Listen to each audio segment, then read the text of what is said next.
waving to the camera. Oh, hi. Welcome. Welcome to Friends with Privileges with Monique Marvez. And Dr. Dr. Period, my friends, because he went to school for that. Greg Cason, PhD. And that's not piled higher and deeper, by the way. Well, sometimes. We're going to start with a story about my feet because I'm barefoot right now because things make you feel a certain way. Many, many years ago, I heard Steve Martin say that what made him feel really funny was that he went on stage with green Jell-O in his underwear. I don't believe that for 1 minute because if it started to ooze, he'd have to tell. But that, like people, But I'm barefoot, and it is making me feel very sexy because I'm not going to lie to you, boys and girls. I am very proud of certain body parts, but the only one we're going to talk about tonight is my feet. And I was dating a man significantly, not bragging or complaining, just informing, younger than me. And he was definitely on the spectrum. Ah. He was undiagnosed, but he grew up in a small town in Kansas where they would just call you a spaz. And because there are places that don't acknowledge. No, I mean, where I grew up, that was basically the word for it. So spaz. Okay. Yeah. So he was a young, hot spaz. and one day I said, I feel energetically that you care deeply for me, but you never say anything nice. And we had just had a particularly good round, like the kind where you like high five and giggle and stuff. And so we're laying back and I said, say something nice. And I meant it. I was like, say one nice thing, damn it. And he goes, this is ready? Mm-hmm. You don't have old lady feet. Oh. I said, I'll take it. And I knew that coming from him, that meant I like your feet because that's how he was. Oh, good. Yeah. Well, you don't. Thank you. Thank you. Thank you. So, you're a counselor. Yeah. How often do you hear women say they don't get enough compliments, enough support, enough? Frequently. I probably hear that more from men. What? Yes. It's not the compliments that the men want. It's appreciation. Why is it that every single show you throw a monkey wrench? I don't mean to. Last week I found out you do couples counseling. Not last week, last show. And I was like, you treat two spazzes at a time? And you were like, oh, it's my favy. I'm like, oh, I only thought it was one-on-one. And now you're telling me yeah. It's the men that complain about not getting the love? I don't think they complain about it, but what they ultimately usually want is appreciation. And in what form? Is it just like the usual, Yeah, not, what do you mean like are you thinking sexual? No, it's like, that they appreciate what a good father they are, caretaker, that they're out going to work, whatever it is they're doing, they like the appreciation.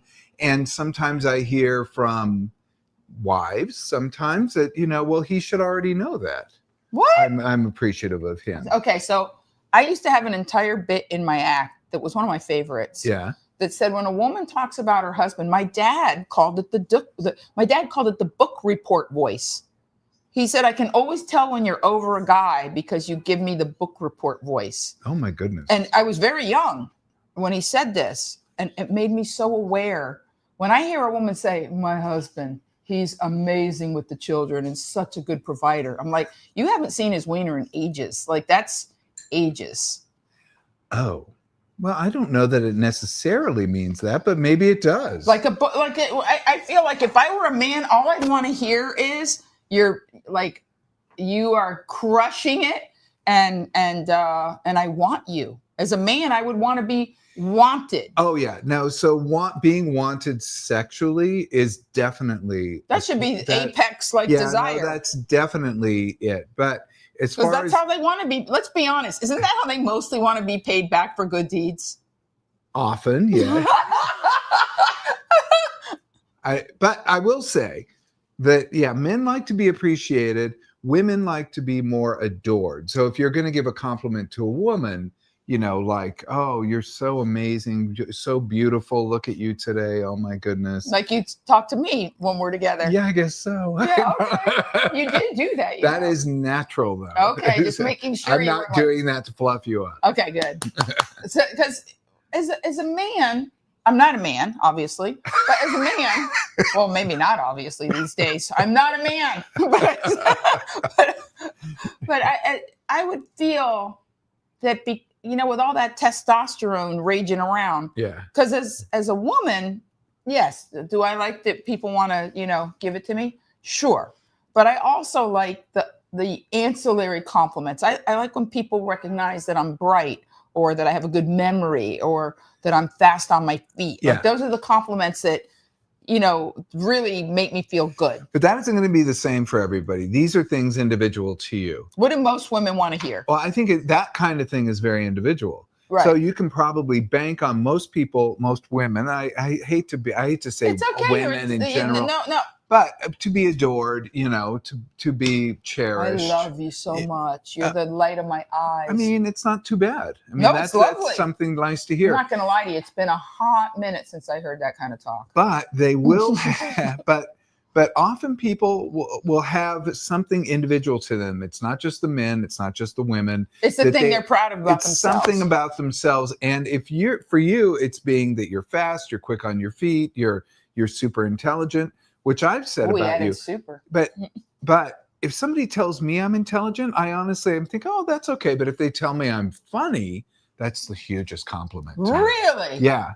Or you just take for granted that, not because you have a PhD, but you're a bright guy. I think that was just always an area I excelled in when I was young. I don't know that I keep feeling like I'm very stupid these days. Who knows? No. But the fact that when I was young, that was like the one area. Were you like the straight A guy? No. In fact, in elementary school, we don't need to go into my feet now, talking about metaphorically, but when I was in elementary school, the next show you won't wear your kindergarten shoes. to third grade, I was really doing poorly. Really? Yeah, and because I didn't read, I had all these problems.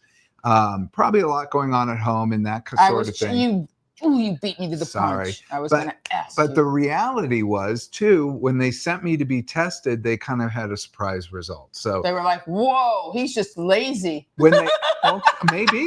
And they shipped me off to another school, and then I excelled there. Okay. But it was good. You do realize by the time we're on like our 5th show, we're not like, I'm going to be in a negligee and you're going to have your shoes off and.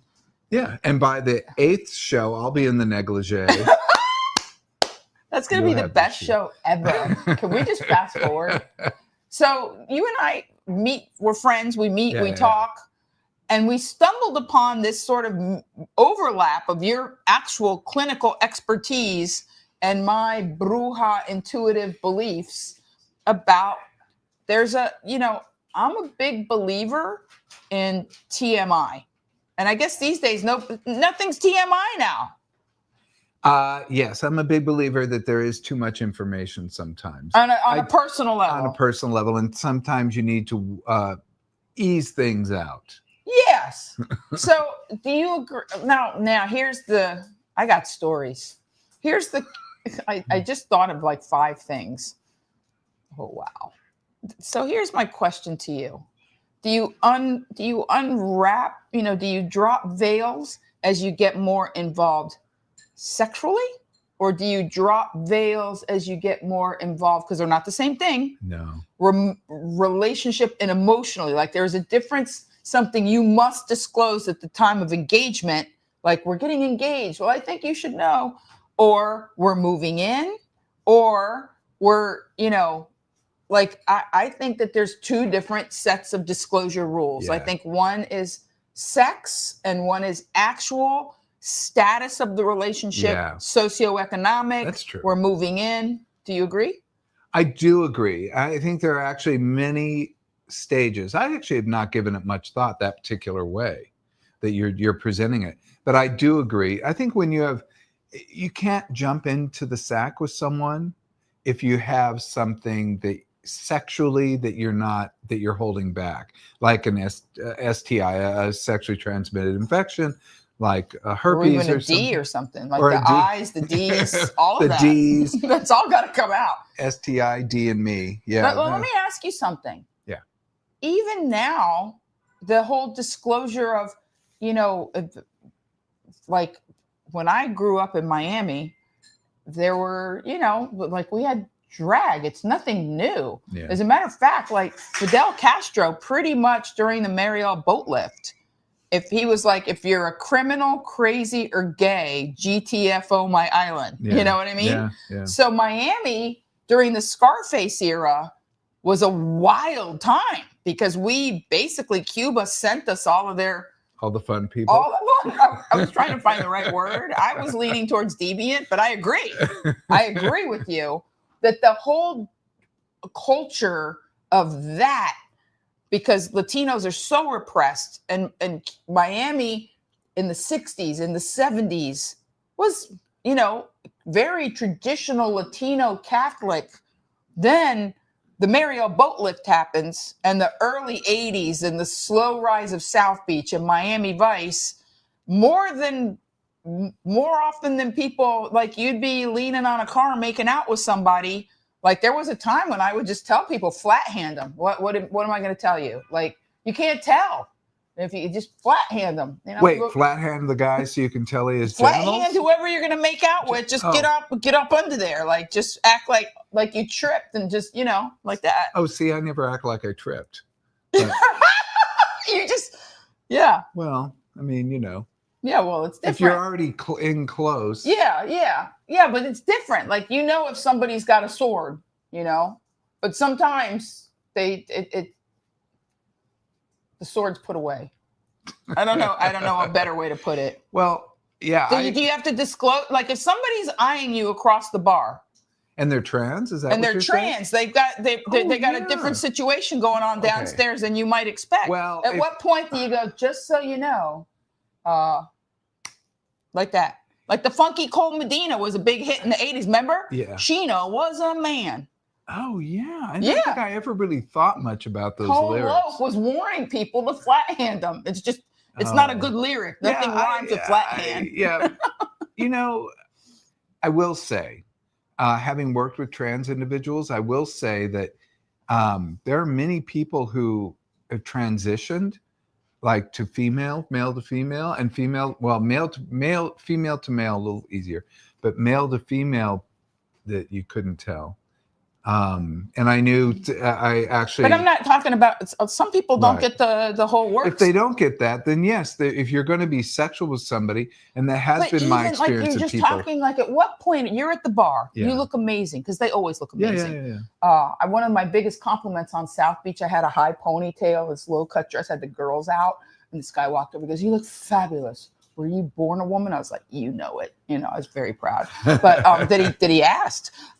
But if you're at a bar and you're eyeballing someone and they look good and you're attracted to them, because I know with men, 99% of the time when you're like eyeballing a cute guy, they will let you know, like, "Oh, honey, I'm gay." Like within 30 seconds, a gay man will let you know, like, you are barking up the wrong tree. But I've known many circumstances where trans people don't let you know in 30 seconds. Yes, because I think what's happening there, though, you've got to put ourselves in their shoes or their stilettos, that they would like to experience a few minutes of flirtation before being possibly rejected. Fair enough. I think that's kind of the dynamic you run into. Fair enough. But people I've known who were trans did disclose. Okay. And this is not where I was going to go with when we're talking disclosure. I'm starting at the top of the hill with what's in your underpants. Okay, now we can get off what's in your underpants. That hadn't even occurred to me. But I was thinking about the Funky Cole Medina. I see. I forgot about that. It's a good song. So when you get all the way like to the middle, all right, you're in the right place. You both want the same things. Okay. Yeah. Whether it's same sex or opposite sex, you're in the right place at the right time, getting all the right feelings. Right. What do you think is the first thing somebody should disclose? Like you say, do you say like, "Hey, before we go any further, I got the herpes. I mean, nothing's going on tonight, but." I wouldn't necessarily do that on first glance. Not on first glance, but if it's going. And because something like, let's say, herpes is so common that, a lot of people have sexual interactions without telling their partners, which, that's something we can debate or talk about. I'm not, I do believe in disclosure. I'm a disclosure person. I know people I just know it's a reality. I know people that disclose further down the relationship because they feel if they're not having an outbreak that they don't have to say anything unless it's like we're moving in together and you're going to know at some point that we're not going to do it because I'm having an outbreak. Right. Well, then that would be really important. That happened to me in the late 80s. I was dating a guy that had it, but he didn't disclose it until we were getting serious and we were seeing each other a lot and not just intermittently. But that is the kind of thing you have to sort of gauge, especially sexually, like a sexually transmitted illness or disease is going to be different for different people. Something like HIV, I remember in the early days, people would disclose that like minute one, like I have HIV, because people would reject them out of hand. Right. Or they would keep it completely silent and not tell someone. Now I think it's treated much more like other things. Where, absolutely. So because there are many protocols now that keep people from becoming infected. Not only that, but you know what's really weird also, and we'll get back with illness. Again, disclosure. I met a guy on an airplane, long flight, and we're having an intense conversation. And he says, "Do you want my strawberries?" And I said, "Is that code? I love food." No, it's not code. Okay. He said, "I'm not allowed to eat raw fruit because I'm neutropenic." And I was like, I've never heard of the country of neutropene. And then he explained that he was really sick. He was leukemia. And he was like sick. He said, I have to tell you, I have cytoblastic leukemia. He says, right now I'm in remission, but you need to know that if you're going to keep talking to me.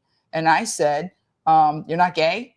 Not even just the once? He's like, nope. I go, you're not married? Nope. You're not on drugs? Just what I need for the leukemia. And I was like, okay, well, if God, this is exactly what I said. If God's going to give you a hall pass out of this relationship, I'm good with that. And I dated him till he was almost dead. Wow. Yeah. That didn't sound right. Well, no. But you basically did. He was disclosed very early and kind of said, "This is the scoop for me." Can I explain that a little better? Because it didn't sound good. Because I had a whole bit about it. Everything that's in my life is in my act. So this is the bit. I say, you know how when you're heartbroken and you're like really just bereft, bad heartbreak, right? And then you end up with the disclosure. You know, not the what do they call the next person that you date? Was a rebound. Yeah. Our topic is disclosure. And I always say, and then you end up with the rebound guy. I always say, here's a really weird thing. Like, because you were looking for someone that can do you no possible harm. Right. That's all about you. That's the perfect rebound is the person that's all about you. And, you know, and you're going to outgrow them. And in about 8 months, you're going to be like, oh my God, I can't stand this guy. Right. It happens. It always happens. You know, it does. Mm-hmm. Well, P.S., this was the bit in my act. I said, if you make sure that your rebound guy is in remission of a possible like 6-month situation, because right about the time you would want him to go away, it's happening. Oh, see. And see, here's the thing is that no one ever laughed at that bit except my friend Tina that knew exactly what was going on. But she would laugh so hard that it would make the remainder of the room look at her and start to laugh. But that actually happened to me. Wow. Yeah, people would say, do you have a boyfriend? I go, I'm going to call home. I'll let you know if he's alive. Oh. But he loved that. He loved that I wasn't squeamish about death because people are really weird about that. That is exactly right. And I'll tell you, it's interesting when people are close to death. Often they do engage in dark humor. Like, we laughed till he was tits humor. Up. Yeah. And that actually is healing. That's the funniest But thing. He disclosed like at the 5 minutes, this is my health situation. Yeah, no, he was very responsible to do that, but also he had to manage a big thing, and it would be known quickly. Anyway. Yeah, you can't fake that because sometimes like his white blood cell count, I would look at him, I go, your lips are really white, you're a quart low. And then like we would go to the doctor. I would know. I could look at him. Yeah. Illness, sexual illness, serious illness. Congenital. What about family illnesses? What about if your family has like some kind of? So that one I probably wouldn't disclose. You've never heard somebody be angry because like 2 years into the marriage or after their first child, he's that's way too late. No. I forgot to tell you, hemophilia is a big thing in our family. No. That would be something to have to discuss before you have like unprotected sex where the person might get pregnant. So absolutely, then I would discuss it. And you have to be kind of clear about how to discuss it too. You can't what's the right way? You're a doctor. What is the right way to tell somebody our children could have lobster claws? Well, if you say, look, you just sit down and say, look, this just be factual. Don't beat around the bush and say, I need to talk with you and I need to do this seriously. It would be like we're sitting now. I need to do eye to eye and I need to say, this is happening. I wanted to tell you something I haven't talked about, which is in my family. I have a predisposition or some kind of a genetic illness that's in my family. And that may, that's a risk we need to consider. Huntington's chorea. I mean, there's a lot of things. There are a lot of things. I mean, right now we've got methods now to be able to test for that beforehand. So it's, at least we do have a lot of ways to so we got the big, ugly, dark, weird stuff off the table. That is the big, ugly, dark. No, it is. It's the big, ugly. You got your list here. I do have a list because well, health issues was number one. Look at that. Yeah, look at that. Health issues. You knew where we were going. Yeah, but look at this one. I'm not great with money. I've racked up some debt over the years and I'm working on it, but it's definitely still there. I've even filed for bankruptcy in the past. I don't want to blindside someone down the road. This is part of my story. I think with me being a comedian, they just assume I'm bad with money and mostly broke. and in fact, I'm going to ask, because I always do this to you. Yeah. So, Brian, you're keeping time. What time is it? He's got his phone on. 7:57. What? Are you kidding? We've already done a half hour. We haven't even gotten to the little stuff, weird stuff like I'm missing a nut. Did I say that? We can say nut. That's all. Yeah. Well, I've got two, so it's good. Okay. No, because we agreed. Sometimes things blow up, and then they have to get it in the county lines, or they can't get any sponsors. So we agreed we were going to keep it. PG. Strong PG. Strong PG. Yeah. PG, whatever the with a little adult 13. supervision. PG 13. Well, if it's PG 13 now means nothing because 13-year-olds know more than I do. But they certainly do. But they came up with that a long time ago. So so health, financial. When do you talk about financial? I wouldn't talk about it first date. Well, do you even have to if you don't intend to commingle funds? Exactly. Well, I do think if you intend to commingle funds, eventually, if you're going to get married, then that debt conversation needs to happen because that person could be responsible for your debt at some point. There could be what if they're not? What if you have paperwork that says like you were jacked up? Because you don't want to know my situation? Yeah. I've never had children. Yeah. And I don't have any crazy exes. Wow. I know. I always tell people I don't have exes. I just have people I'm not sleeping with anymore. I pick nice people. You pick good people. I pick good people mostly. But here's the thing. What if I'm involved with somebody and they have child support payments or alimony or some kind? Because it's happened. Yeah. It has happened more than once. I'm not on the hook for that, am I?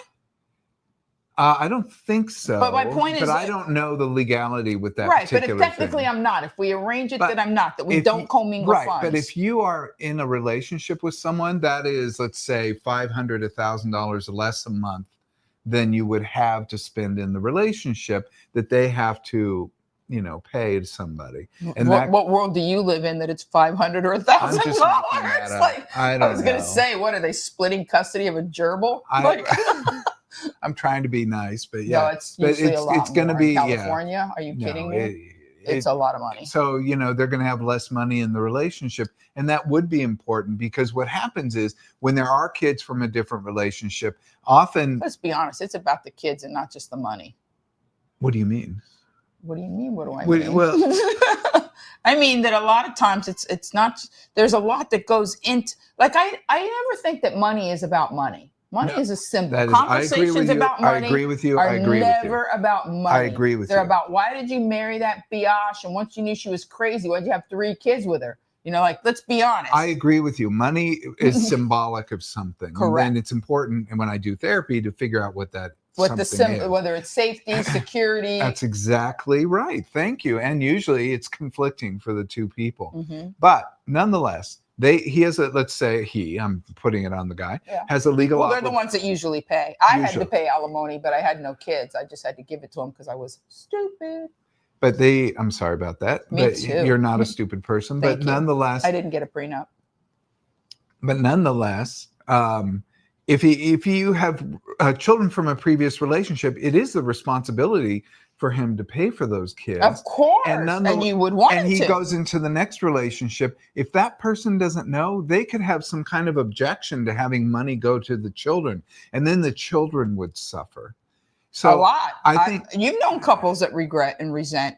Sure. Especially when college tuition is stupid. But I do think it's important to disclose debt. I don't think it's a first date or even third date thing. But if you start getting serious and like we want to move in together, but that's the serious socioeconomic. Absolutely the time to talk. That's on the serious side that we were talking about. You have like the sexual kind of we're hanging, and then over here you have the like we're making a life. That's like right. We're blending a life.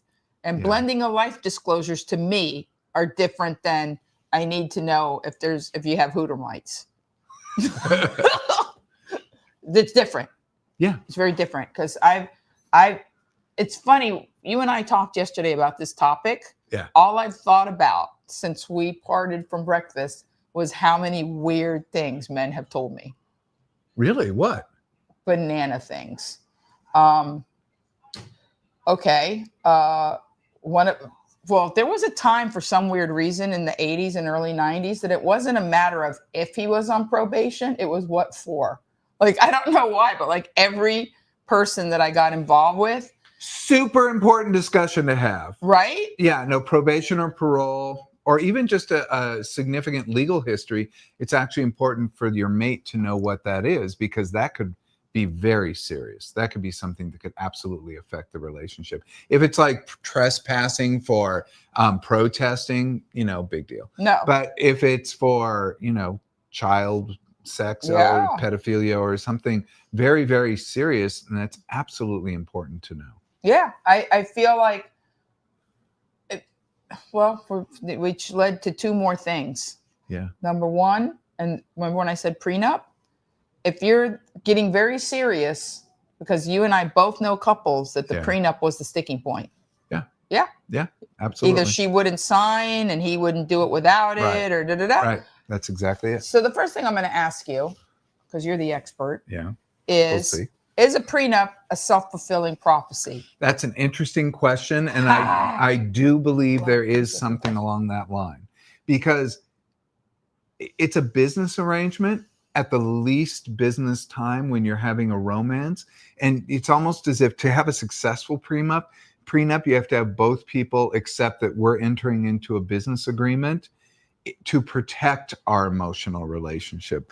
Because if he's always going to believe or she's always going to believe you only like them for their money, that could actually seriously impede the relationship. So you have to have good reasoning, not just mommy or daddy told me to do it, but because, let's protect this. Let's figure this out for the two of us. Okay. Yeah. All right. So let's suppose that's the direction. Do you get engaged and say like, will you marry me? And then like 2 days later say, and I'm going to need a prenup? Or do you say, just so you know, I worked very hard. I my parents, blah, blah, blah, blah, whatever before or after the ring?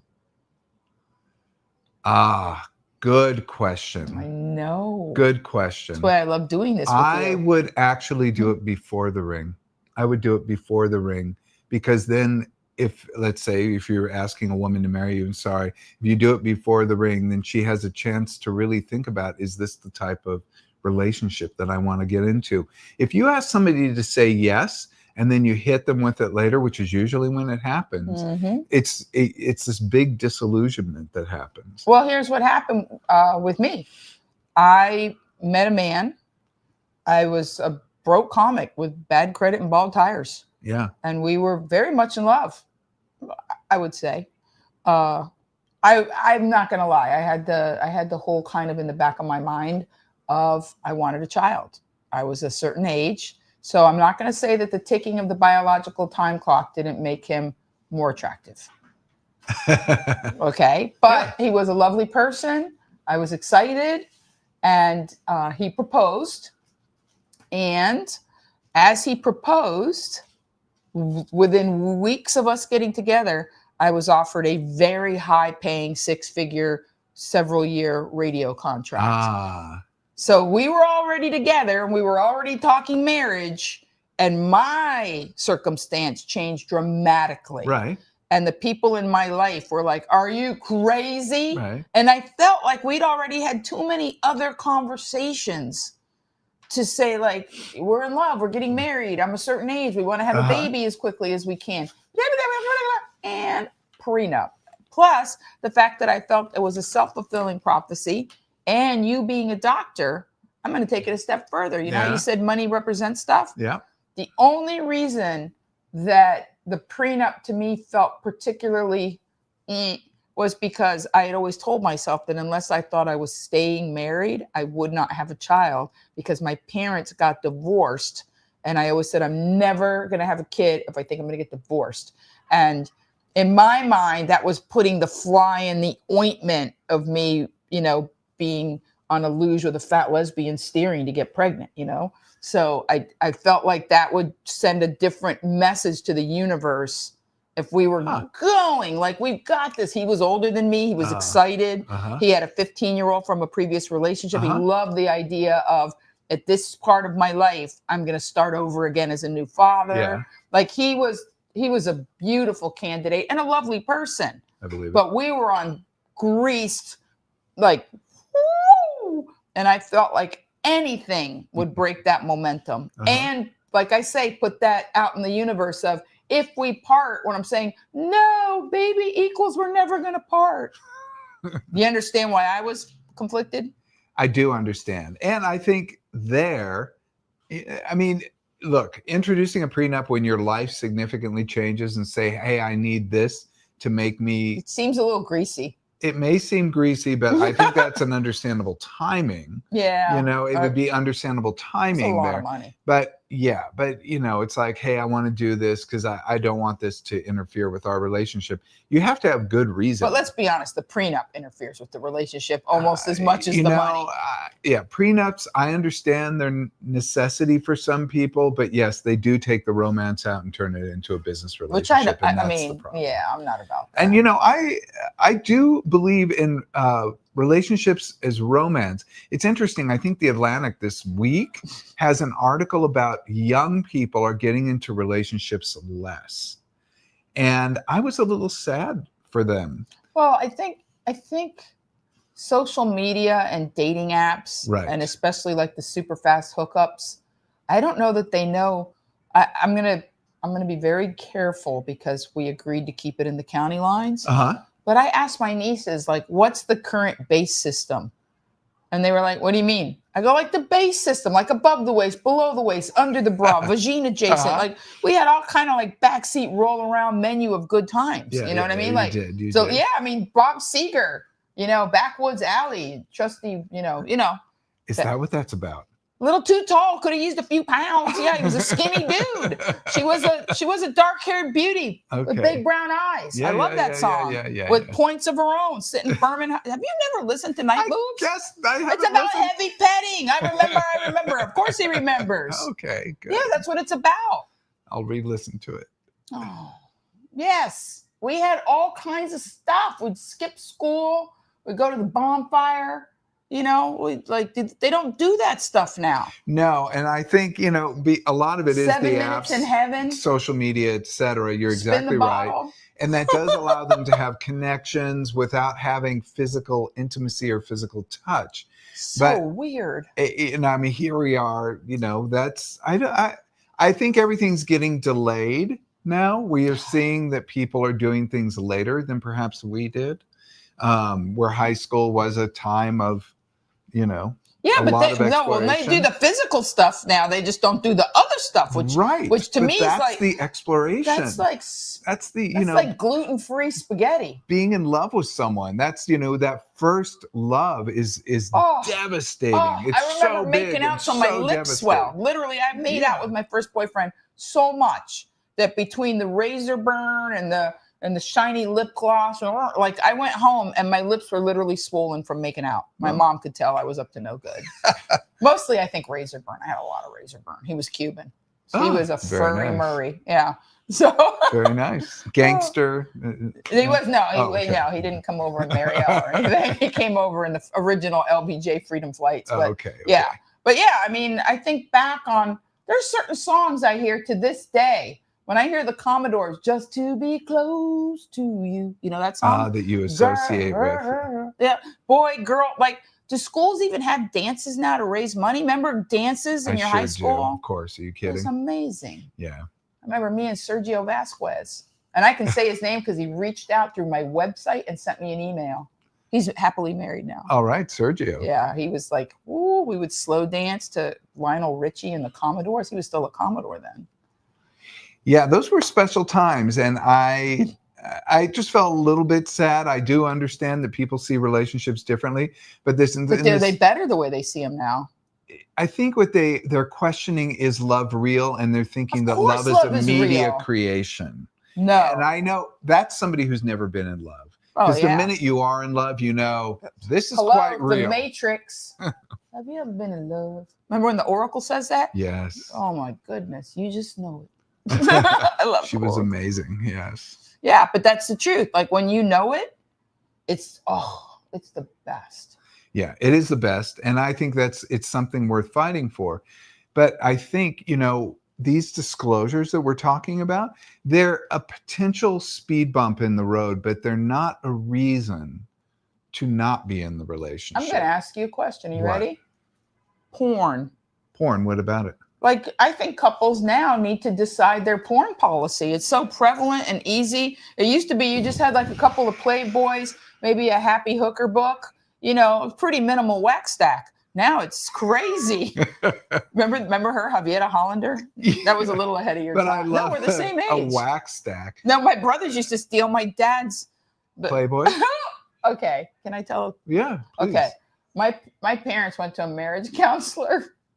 They gave them a workbook, and they had to fill. Do you ever do that? Do you give them workbooks? No, I don't. Do you make them keep a journal or take notes? No, I don't. Okay, well, back in the 70s. No, I know. I could do that stuff. The man and the woman would have to fill out what they wanted and what they liked and what they were and weren't doing. There is nothing worse than thinking you're getting a sexy book and it's your parents' marriage counseling manual, and your dad's like, yes, more. My mom's like, like, I mean, she didn't actually write, but we could tell that's how she felt. Well, I do have them fill out things. So I get most of that information, and I fill out stuff with them, but I generally won't do a workbook. But one thing is true is that you can discover a lot from somebody when you do exercises like that. So I don't think those are a waste of time. I think. Oh, no, but my brothers knew that all the good stuff was in the nightstand. So my parents made a mistake of leaving that in the nightstand next to the happy hooker books. Every dad, when I was a kid, had Playboys next to the back toilet, whatever. Yeah, it was They had a stack next to the back toilet. Well, my brother, and it's funny because her name was Javiera Hollander. She was a big thing in the 70s, the happy hooker. She had a whole series of books, right? Mm-hmm. And my brothers didn't know how to pronounce because it starts with an X in Spanish. So they would just say, let's get those Excavina books. That's what they called it when they were little boys. Like, let's see if Dad has a new Excavina book. But you asked a question about porn. And I did because I do think it's important to talk about because it's interesting. One thing about assumptions, I think a common rule with couples is that when you make an assumption about your partner, it's basically a contract for future disappointments. Repeat that. Yeah, that's important. Repeat that. Assumptions are just future disappointments in relationships. That's way better than the old, you make an ass of you and me. That's stupid. There's that too. No, this is much better. But yeah, if you make an assumption, that going on, then what you're doing is thinking, oh, they won't look at porn. They love me so much. No, they can still look at porn. Please. And then, sometimes porn goes both ways. And it's interesting. Really? Yeah. Girls like it as much now? Girls like, actually you have a bit in your act. I don't mean to give away your act, but Please I thought was I got plenty. Brilliant. Thank you. Which was, you said, if you were to give Viagra to a woman. I love that bit. What would it do? I said, if there was a pill that made women frisky, because men always say, we love, we have Viagra, we have Cialis. Why isn't there a pill that makes women frisky? And I said, if there was a pill that made women frisky, men would have to take the pill. And you'd have to take it 20 minutes before she came home from work because the pill would make you care. You would care. When she talks to you, you would look her in the eye and you would, oh, really? Unbelievable. Like that. That's exactly right. You would listen. That's so You sexy. would listen. And you also said you would hate, she would tell you stories about her work and you would hate the same people she did. That's so important. I thought this was brilliant because I think it's spot on, because that's the mistake a lot of men make. And the punchline is, when you let a woman know you've got her back, she will give you all the front you can handle. That's exactly right. And that punchline demolishes every time I hit it. It's like hitting a plunger. Yeah, but that's it. I think it's spot on. This is why I was really impressed with you always, is because I think so much of your act, which I know is based on reality and I know is also funny, my life. But it's right. And that so much of it is right. I mean, I don't know. I can't even think of something. You want me I to tell you the with. apex top of this list before you even get to health issues or financial or legal or children? Or we've done very well. Hit them, yeah. Well, yeah. Well, we'll get to addiction in a minute, and religious, addiction. Forget it. We'll get there in a second. Religious is important if you have kids. Yes. Religious is very important. Brian, how are we doing? Oh, great. What time is it? 15 more minutes. That's it? Cheese and crackers. It goes fast. Cheese and crackers. Yeah. So here's the big one, and I've gotten a lot of my friends really mad at me over this. Yeah. When they go like, my new boyfriend. He's not your boyfriend. I do that. And they go, uh-huh. I go, uh-uh. How do you know he's your boyfriend? Have you met his friends? Does he talk about like you visiting his peoples? And they're like, no, he's my boyfriend. And then this, because I'm being nice, but then I come in for the kill. Have you discussed exclusivity? Because very frequently women want to assume that once they give up the goods, that it's like a lock, like, oh, he's only going to see me now because I gave up the goods. Again, assumption, no. Yes. So at what point do you even say, are you sleeping with other people? That's the apex one right there. Because let's be honest. The minute you want it to be serious, you say, look, this. And could it be if you're the kind of person that doesn't like giving it up, if you know that they're going to they're going to do it with other people? You could say, this is my policy right up front. I don't want to sleep with you unless we're being exclusive. I'm more into serial monogamy. We can date, but I don't want us to be sleeping with other people. Stuff. Right. And then whatever it is. And then what do you mean whatever it is? Whatever the answer is? Yeah, well, but the good stuff. But well, trust me, it's all good. But Brian, yes, don't laugh, Brian. It is. That's exactly right. Very good. Now I've lost my train of thought. But it's just thinking about the good stuff. I'm going to tell you something really funny, boys and girls. I like men, and other people do too. But there's a thing. Let's not deny we have a thing. Yeah. No, we have a thing. Yeah. Okay, we can move past it now. You know. Yeah, no. Thank you. Yeah, it's like that. What was I saying? Oh, anyway. Whenever we go to dinner, people think we're a thing. That's probably true. Yes, that is true. The waiter at the Italian place certainly did. But to have sex, when you're meeting with somebody, well, let's go back through this. Okay. Let's walk through my head, because I'm sure somebody at home is going, this is what it is, and I can't remember. It's going backwards that when you're together with somebody, you're trying to disclose what? But here's the thing. Oh, that you won't have sex? Oh, porn. All the way back to porn. Because that's all part of the sex pyramid. Huge. And if that needs to come out, because for some people, it's really important. The biggest, and I don't mean to say that there's, gender is so specific in this, but often you'll see the men like be cool with porn and not see it as a threat to their relationship and not see it as a threat to their female partner. They'll not see this stuff, but they're intrigued with this porn, and often in the female part of the relationship, they'll see porn as a threat. Well, here's the thing. Because women are leveling up in a not good way, kind of, sort of, maybe. Sex toys. Like women now have, like, there's vibrators that are Bluetooth. Like, what are you going to connect to? But the point I'm making is that I've talked to men that are very intimidated by the fact that she's like, oh, stop it. You're just like, just go watch a game. Right. And how dare you get sexual pleasure not from me? And that, I think it hurts a lot of men's ego. A lot of men. Yeah. A lot of men, because when I was on the radio, we had to be very careful how you say things on a, not on a podcast when you're on an actual radio station. Yeah. But I had more than a few men say that they felt that their partner was addicted to the sex toy, that they were not able to achieve the right level of pleasure from the sex toy. And I mean, without the sex toy. And you know what? I'm not going to lie to you. I think there's some truth in that.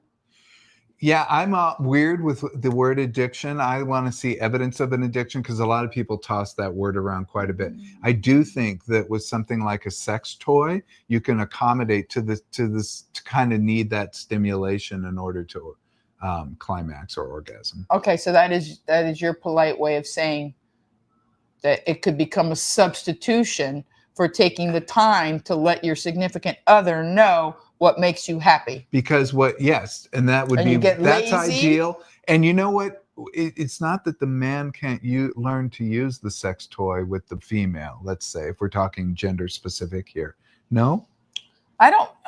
What's he there for? Like, to me, the idea of having, Bob, battery operated boyfriend, although now they forget it. They got USB ports and everything. But the point I'm making is when you have the opportunity to be with a human being. These are all sex things. I just realized. Not all of them. Some were money and kids from a previous marriage. Oh, yeah. Yeah. But this is very important. Let's be honest. This is where I have heard from reliable sources that child rearing, money, and sex are the three things that will harpoon your relationship and send them to the bottom of the ocean. Well, those are the three biggest. Those are the ones. Those are the ones. Okay. You're right. You're absolutely correct. We talked about money a little bit. So children, let's talk about that. Do you have children? And I think especially if you have custody of the children, that's important to talk about, because one thing that's going to be important is those kids will get pushed aside unless the parent who is the mother or father or lives with the children or not says, look, I have a priority and it's those kids. And can that new person share that priority? You would hope. You would hope. And in fact, I've seen that destroy many relationships. Oh, yeah. Why is he spending so much time with his kids? I think it's so wrong, et cetera, et cetera. But instead, I mean, these kids, what do we want them to do? To be rejected by their parent? To be pushed out by the step parent? No. In fact, I think nothing is more attractive than a parent who really cares about their children. If a parent really cares about their children, then they're going to also care about you. So exactly. Yeah. I think it's sexy when I see a man being a good dad, and that's one of the number one ways to get a woman turned on is to go play with your kids in the yard. Wow. That's kind of true, because there's a neighborhood near here that's very wholesome. You and I eat breakfast there a lot. Larchmont, Hancock Park area. It's a lot of hot dads with man buns, pushing prams. That's true. That's kind of like my version of porn, to be honest with you. That's what I like looking at. Yeah, because when we see someone caring for somebody else, we know they could possibly care for us. I agree. And that goes back to having your back. Yeah. Yeah, absolutely. So let's look at a little more of your list. Big life plans. That would be something like moving out of state. Like, I've always wanted to live in Europe. Really? No, I'm just saying, if somebody wants to do that. I have always wanted to live in Europe. It's so weird. I thought to myself, I would go with you. Oh, yeah. No, I mean, I certainly would love that, especially in France or maybe London. There's some pretty amazing, Barcelona. I mean, I can actually come up with some amazing cities. Mm-hmm. But bottom line is, say you always want to live in Europe. It would be important that once it starts to get serious, to tell the person, look, that's part of my story. I want this for me. And if that person says, no way, I will never get on a plane, I will never do anything. Hand to God.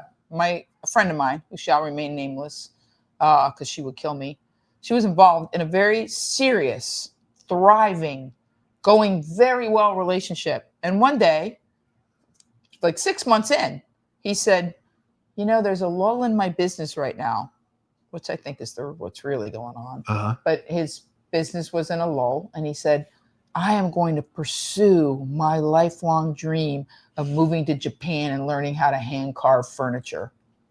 And she was like, what?